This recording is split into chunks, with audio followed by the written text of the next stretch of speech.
Okay, so been a little while since I put the last video out. It's been a week or so. We had the blue car back on the trailer already. So if you guys remember, I've been doing videos on this car before, and I did a video just for the water pump, just to see the date, how to check the date, how to check if it's getting bad. This one had all the symptoms were fine on it. Yeah, so about 400 miles later, I don't think it's even 400 miles, it went out. So electric pump is dead. We have another Pierberg brand new pump here. I have a link in the description for that. So I guess we're just gonna switch it and put it on. Okay, so we got the car in, we got it jacked up. Now you gotta remember, this thing's 4-wheel drive, and so we got a lot more subframes gonna be in the way. This is a lot more difficult job on a 4-wheel drive car or all-wheel drive than a 2-wheel drive car. I'll show you why here in a minute.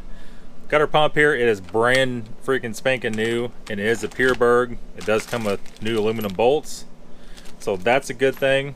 There's different variations of these, and what we're basically gonna have to do, the pump sits in there just like this. We're gonna have to get these two bolts out. I think that's a wire holder, and those two bolts out. This holds the thermostat to the housing. Now, we didn't do the thermostat on this one. We know for a fact somebody's done this before. After I got all the panels off, somebody's done it before, as the hoses look like they're almost new on it. I don't know if they did a thermostat and hoses. The thermostat looks new, but the pump looks old, just don't know. But the other pump was dead on arrival. It would not run. It just took a crap all at once. You couldn't hear it running. It still could be running. It could have busted the impeller off. You just don't know with this kind of stuff. And the impellers, it looks just like a turbo, right? So we won't know. Once we get the old pump out, maybe we'll know a little more about what's happened to it. So let me get our custom shop light under here. We'll get underneath there. I'll show you what's going on. We already got our drain pan ready. We're gonna try to drain this thing out and not make a big freaking mess. So we got our rubber pad we've been using to pull cars over. It works real good. We have our metal drain pan, and we have about a 3-gallon, you don't need that big, but it's like a 3-gallon drain pan for draining all the coolant. Okay, so let me position this correctly here. So right here's the water pump, right here's the thermostat. I can't even show you. The problem is on a 4-wheel drive model, this is in the way. And on a 2-wheel drive model, that's a lot skinnier. You get in there real easy. We can't take the cradle out. I mean, this is like an X5 cradle, right? It's huge. It's not just one bar going across. So yeah, we can have a little bit of access to the hoses through the back, but when I say a little, I mean like a little, right? And pretty much this camera won't fit anywhere to show you anything. So what we're gonna do, if we don't plug the light, we're gonna go and pull these 3 bolts off. That's gonna take the power steering hose out of the way. A lot of guys are doing it, leaving the fan on it. We'll try it first, and if the fan needs to come off, I can pull that off just in a few minutes. We'll show you guys how to do that. Pretty much we're gonna plug the thermostat, which is right there, that little plug in.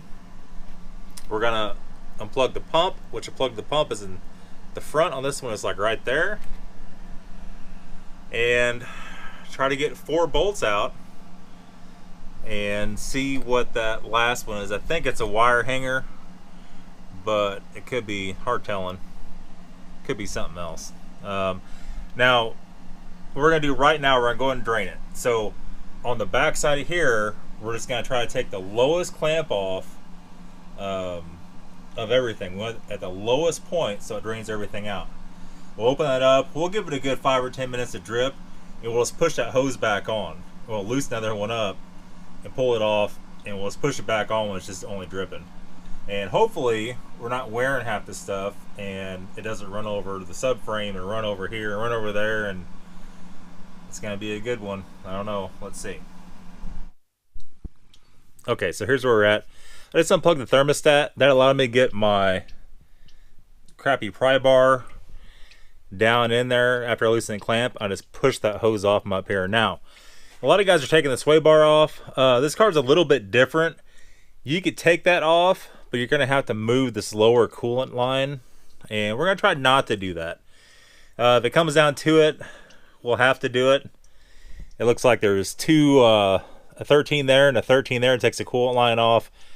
We'll have to take these three here. I'll look like those might be 8 millimeters. Zip that off. We'll move this out of the way no matter what, and then we'll evaluate once we start getting the pump backed out if we need more room or not to take the sway bar out. So we'll see. I seen a guy that did it on an X1 that didn't have to do that, but you know, I don't know. Okay, so we got it out. It's actually not that bad at all. I started taking it out by not taking the sway bar off, and I mean, you could do that, but I think it'd been a lot more effort to do that. So I went and took it off, just zipped it out the impact.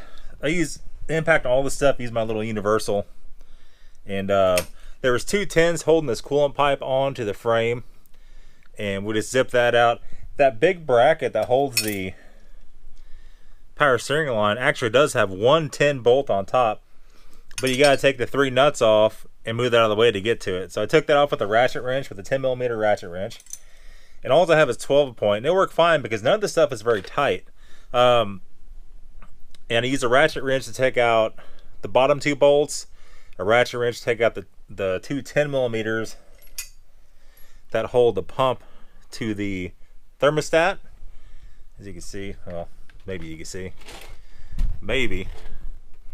And then on the top, I actually was able to get the impact in there, and with the swivel, and just use a regular 10 millimeter socket and zipped right out.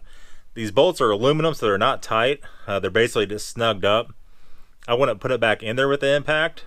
I mean, you could snug it up with the impact, but don't, you know, don't give her a good 3 or 4 oogas, because you're going to shear that bolt right off.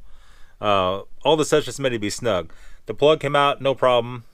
And I mean, it's not, it really is misleading when you first look at it. It's really not that bad. We're gonna leave the thermostat in. Somebody has replaced the thermostat. They have replaced, actually, is that a date on it? Can't tell. Anyway, somebody has replaced the water pump, and somebody's replaced all the lines on it. I'll show you here in just a second how that is. So the only thing we had to work with was the 2 lines on the back, and they're still up in there. I can't even show you, but the one, I didn't loosen the clamp up enough, and so it made it hard to get the pump out. I had to go back and re-loosen it, the water into my face, but it wasn't that bad. All right, let's go to the 2 pumps. I'll show you what's going on. Okay, here's the 2 pumps.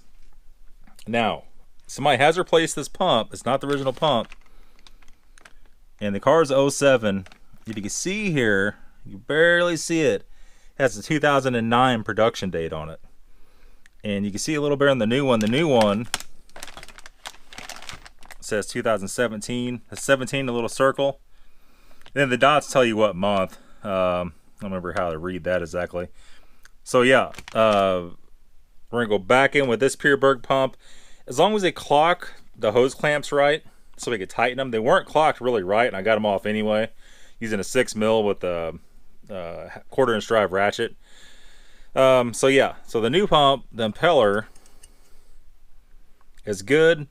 The old one, it looks like it is separated from the motor, maybe. It's kind of hard to turn too, but the center looks like it's twisted out. It's really hard to tell. So yeah, I don't think we have any question this was the problem. We'll find out here soon enough. I think what we'll go ahead and do, we'll just put the pump itself in, hook the hoses up. Before we put the sway bar and all that crap back up, we'll make sure it works. It's always a good idea to make sure stuff works, so you just go put the whole car back together and it doesn't. Even though it's a new pump, you never know. Never know at all. There's also a fuse at the battery. It could have blown also. Now, even, I didn't check that yet. We have some extra fuses here for that. If it blew that, if you replace the fuse, it's blowing the fuse for a reason. If it blows the fuse on top of the battery terminal box, there's a problem with the pump. The nature of this car, since I don't own it anymore, we don't want to fool around. We want to get the pump replaced. We don't want to have him have that issue again. So we just made the decision to go and do the pump. I feel like it's really hard for me to show you up in there because it's such a tight space. Hopefully you get a good enough view from this video, and I'll try to zoom in and editing on some of this stuff. So yeah, I don't know. Let's go and put the new pump back in, and we'll come back and we'll test it. Okay, so here's where we're at with it. Put it in, as you guys seen, didn't work. There's a couple reasons why it didn't work. I'll go through that right now. First of all, the fuse, or one of the fuses I should say, for the water pump is in this box, the 40 amp. And I don't know if you can see it or not. See it right. You can see this orange right there. And yes, you can take a pair of needle nose, pull it out without having to pull a little cal out. Okay, second thing, the reason why it didn't work. We had to take the scanner and reset it. I guess since it threw the error code, the car would not run the pump until we reset it. So we have our new Ansel FX4000, and that told us right away what the situation was.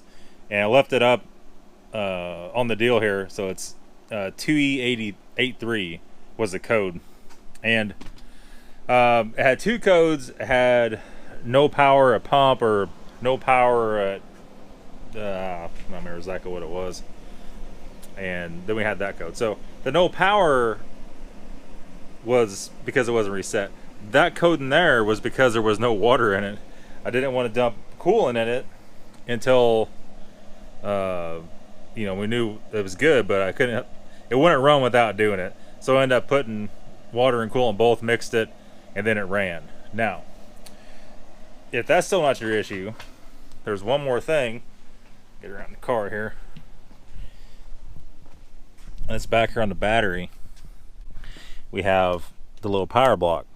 And the power block, this guy right here is the power for the pump.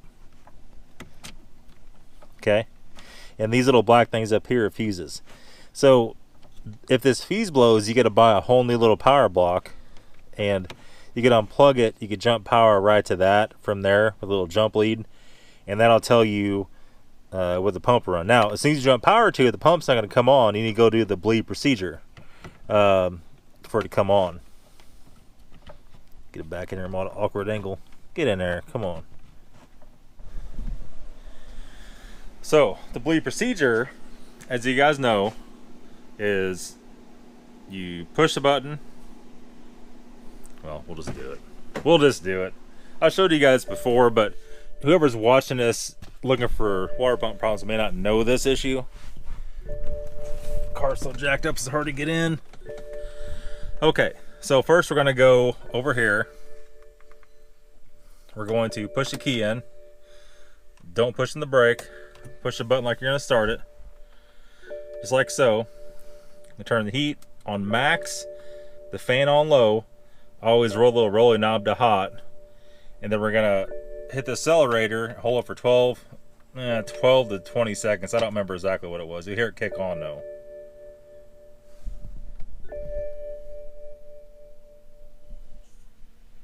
There it is. And then once it kicks on, holy, that's awkward. Getting out of that.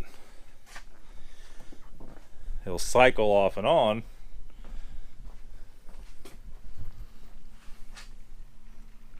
It's off. Just shut off, and I'll go back on here in a second. And it's gonna run like that for, I believe it was 12 minutes. There it comes. You should be able to see it squirting a little piss stream out there. Once it does that for 12 minutes, you turn it off. You might have to top it off a little bit, and that's it, my friends. That is the water pump DIY on an all-wheel drive E90. I do feel a little bad. My hair's all froed up from having that headlamp on. Feel a little bad. Can't get the camera in there. It won't fit in there, period. And if I could, there would be no light. It's such a tight spot. When I did this on that 135i, that was two-wheel drive. That was about as hard as this because the car was so little, even though it was two-wheel drive. On a two-wheel drive E90 or E60, this is not that bad of a job at all. But you know how we roll around this place. If you got something come in here broken, it's got to be like the worst model to have that broken and the worst case scenario to the max, or it's not any fun. So that tells me pretty much what happened. The pump is garbage. You can tell when you turn it, something's wrong with it. The pump disabled through check engine light, disabled it. When John was out driving this, he had the scanner with him. If he had to reset it, would it have started pumping again? I really don't know. Maybe. I sure as hell wouldn't drive very far if it did. So, you know, it's just kind of how it rolls. You just never know. Try to be as careful as I could on this thing before I sold it to him to have everything covered. And then just off-the-wall stuff. You just never know. There's so much mechanical stuff on a car to go wrong. Whatever can go wrong will go wrong. And that's the way it is. So, need to get started on the E60. One more thing. I did revamp my third channel. It is no longer called Nathan's DIY World. It is called Nathan's Toyota Garage. There's a link in the description of all the videos. It still says Nathan's DIY World in the link. Go check it out. Go subscribe to that. We're doing Toyota stuff, off-road stuff on that. We're doing wheel spacers on the Sequoia. We'll have some comparison videos. Ford, Chevy, and Toyota. Maybe a dirty old Dodge. We could find one about that year span. So we'll see. A lot to come. So stay tuned. Thanks for watching, guys. Have a good day.